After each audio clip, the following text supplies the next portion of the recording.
নমস্কার বন্ধুরা, আমি কল্পনা প্রতিদিনের মতো চলে এসেছি। দেখো আরেকটি ব্লগ নিয়ে।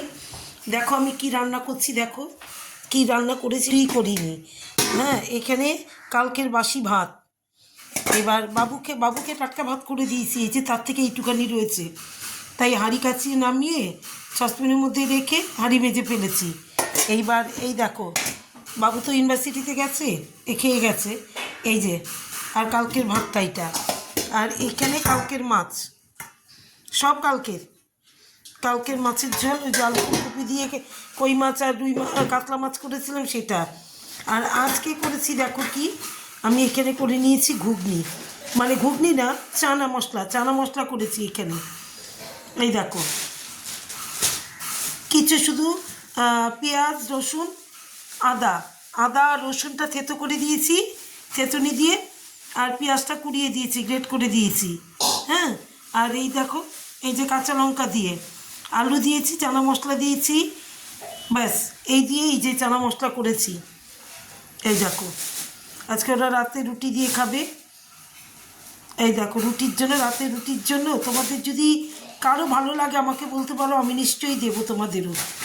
হ্যাঁ, এই দেখো চানা মশলা। তাহলে আজকে আমার মেনুগুলো খুব যৎসামান্য। কী করবো, বাবু এই সাথে চলে গেছে, এই দেখো ইউনিভার্সিটিতে। এইবার আমি একা, ও মাছের ঝোল ভাত খেয়ে গেছে। এই দেখো ভাত, এটা আজকের ভাত, আরই ঢেলে রেখেছি। আর এটা হচ্ছে কালকের ভাত রাতে। আর এখানে করে এই যে কালকের মাছ, কাতলা মাছ আর কই মাছ। আর এখানে চানা মশলা রাতের জন্য। এই দেখো, আমাকে কমেন্ট করে জানিও প্লিজ প্লিজ প্লিজ, আমার বাড়িতে এসো। আমি অবশ্যই চানা মশলা খাওয়াবো রুটি দিয়ে, তবে মোটা মোটা রুটি করে রুটি দিয়ে চানা মশলা খাওয়াবো। তাহলে শুভ দুপুর, সবাই ভালো থেকো, সুস্থ থেকো, টাটা। আর কেমন লাগলো সেটা আমাকেও কিন্তু বলো, মানে কালারটা দারুণ হয়েছে। আমি একটু মুখে দিয়েছিলাম, নুন মিষ্টি ঝাল সব ঠিক আছে। ঝাল মানে কি, ওর ঝাল খায় না বলে আমি এত ঝাল টাল কাঁচা লঙ্কাই দিয়েছি।